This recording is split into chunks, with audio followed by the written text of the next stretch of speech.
여러분 안녕하십니까, 진성호입니다. 이재명 더불어민주당 대표와 최고위원들이 어제 국회에서 열린 최고위원 회의에서 이상민 5선 중진 의원에 대해서 강력 경고했습니다. 만장일치였다고 합니다. 그 이유는 이 회의가 열리기 직전 CBS 라디오에 나와서 이상민 의원이 또다시 민주당의 분당 이야기를 거론한 데 대한 경고라는 겁니다. 어쩌면 이상민 의원은 징계를 받을지도 모릅니다. 이재명 지도부의 결정이 나오자마자 이상민 의원은 받아쳤습니다. 그런데 여기에 이상민 의원을 지원 사격하고 나서는 사람이 생겼습니다. 바로 역시 미스터 쓴소리 조응천 의원입니다. 자, 지금 이재명 대표에 대해서 공개적으로 비판할 수 있는 사람이 민주당에는 몇 안 됩니다. 현역 의원 중에는. 그중 이상민, 조응천 등이 있습니다. 조응천 의원이 방금 전 역시 CBS 라디오 김현정의 뉴스쇼에 나와서 작심하고 이재명 지도부를 질타했습니다. 자, 이상민 의원이 해당 행위를 했다고 강력 경고했다면 이재명 지도부야말로 해당 행위를 하고 있는데 그동안 무슨 경고를 했느냐? 자, 지금 김은경 혁신위원장 역시 어제 기자회견을 열고 이재명 지도부가 혁신안을 받지 않으면 민주당이 망한다고 했습니다. 그런데 그 김은경이 누굽니까? 이재명이 친명계로 뭉쳐가지고 혁신을 꾸면서 보낸 사람 아닙니까? 그런 김은경조차도 이재명 지도부에 반발하고 있는데 이재명 지도부가 이상민 의원을 잘못 건드린 것 같습니다. 조응천이 방금 전 지원 사격에 나서면서 민주당 비명계가 똘똘 뭉쳐 이재명 대표를 공격할 것 같습니다. 친명계 역시 지금 비명계에 대해서 공개적으로 말은 못하고 속앓이를 하고 있습니다.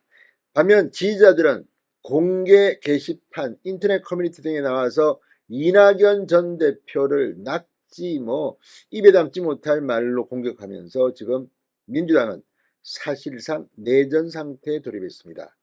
조응천 의원 뭐라고 했을까요? 진성호의 융단 폭격 시작합니다. 더불어민주당을 융단 폭격합니다. 방송에 앞서 아직 진성호 방송에 구독자가 아니신 분은 붉은색 구독 버튼 눌러주십시오. 더 좋은 방송으로 보답하겠습니다. 자, 조응천 의원이 방금 전 CBS 라디오 김현정의 뉴스쇼에 나왔습니다.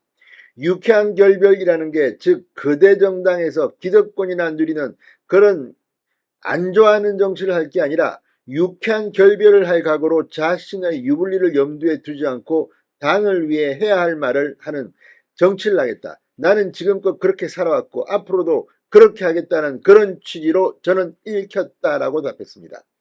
자, 이 말은 이상민 의원의 이 분당 거론에 대해서 이재명 지도부가 해당 행위다. 이렇게 강력 경고한 데 대한 비판입니다. 조응천 의원은 이상민 선배가 왜 나한테 그러냐, 잘못된 쪽은 다른 쪽에 있는데라는 취지였냐, 그건 저도 동감한다고 즉각 이상민 의원을 엄호했습니다. 거의 전투 같습니다. 엄호 사격입니다.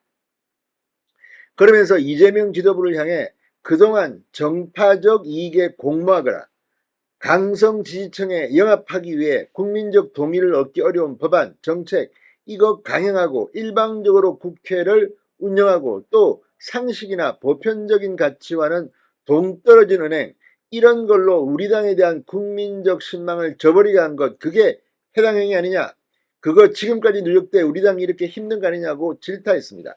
실제 이재명 본인의 사법 리스크는 물론 이재명 중심으로 한 그 이재명 편이라고 할 수 있는 송영길 등등이 당을 이 모양 이 꼴로 만든 게 아니냐는 그런 질책, 거기다가 개딸들 그동안 했던 만행을 보면 정말 입에 담을 수 없습니다. 그러면서 이상민 의원만큼 당을 생각하고 당을 위해서 정말 그 욕먹는 거 두려워하지 않고 계속 그 소신을 가지고 말씀하셨던 분이 누가 계시냐, 그러면서 분당에 대해서는 이상민 선배도 결별이나 분당을 현실적으로 생각해 본 적은 없다고 저는 생각한다. 근데 실제 이상민 의원은 CBS 라디오 김현정의 뉴스쇼 등에 나와서 그동안 자, 분당을 하게 되면 원내 교섭단체 20명 이상 가능하냐고 묻자 20명 이상 가능하다고 했습니다. 그만큼 지금 민주당 내에서 부글부글 끓고 있는 의원들이 많다는 것이고 아마 공천 전까지는 집단행동을 하기가 쉽지 않을지 모르지만 공천 절차가 개시되면 아마 또 친명계가 다 해먹는구나. 특히 지금 이낙연 괜히 뭐 친문재인계 현역 의원들 지역구에는 친명계들이 와서 막 날뛰고 있습니다. 친명계 비례대표 뭐 예컨대 김의겸 의원 뭐 또 현역 배지는 달지 않았지만 뭐 등등등등이 지금 막 여기저기 다니고 있습니다. 이걸 지켜보는 비명계들 속으로 불안할 겁니다. 그렇지만 공천관리위원회가 정해지고 하면 이제 이거 안 되겠다 싶으면 20명 이상, 저럴 때는 50명도 나갈 수 있습니다. 자, 여기에 지금 추미애 조국이 신당을 만들 거라는 관측이 민주당 안팎에서 나오고 있습니다. 그게 과연 될까요? 제가 볼 때는 만드는 건 자유입니다. 그러나 성공하기는 힘들 겁니다. 자, 아무튼 민주당의 분당 이야기가 지금 이재명 지도부가 이상민 의원을 경고하면서 지금 점점 더 커지고 있습니다. 민주당은 이대로 문 닫는 게 정답입니다. 진성호의 인간 합격이었습니다. 여러분 감사합니다.